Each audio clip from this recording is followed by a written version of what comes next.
Pa, Oh, pwede po ako baon pa. baon. Gabi, bukas pa pasok mo, humingi ka na ng baon ngayon. Ang aga mo nang hingin mo ng baon. Pa, yung pasok namin bukas maaga, mga alas 7 ng umaga. Alas 7, pag nag-alas 7, di ba pang tanghali ka? Panghapon ka, di ba? Pa, may gagawin po kasi. Pa, mga gumigising ka, halos mga 10 na eh.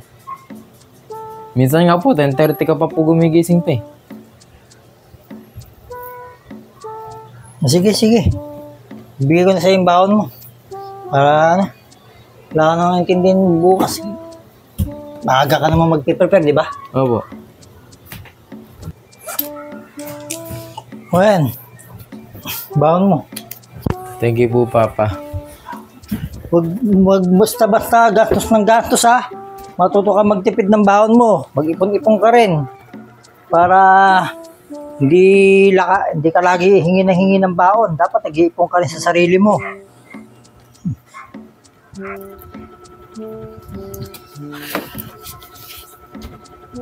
Oh, akala ko ba may pasok ka? Ha? Pasado alas 7 na.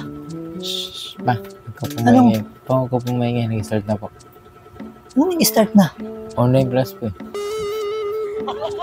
Online class. Opo. Online class. Opo. Ibig sabihin, online class lang yung pasok mo. Opo. Ay, may pasok pa rin naman po yun pa eh. Kaya po Hindi may ka akong lang baon. baon sa akin.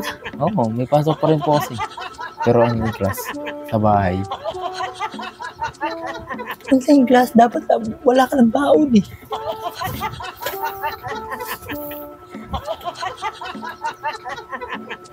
Bira.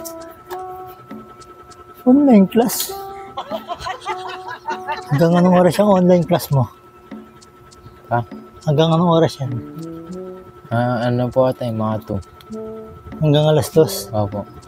Nagbaon ka pa na, dito ka lang sa bahay. Bira itong batang to. Ibang klase.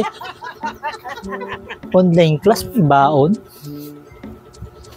100 baon. Online class. Tapos may hawak na biskwit. Bira. Doble baon na. Una, gusto mo ng kape? May biskwit pa dito. Baka gusto mo. Baka kulang pa yung baon mo. Dagdagan na natin. Timplaan kita kape ha.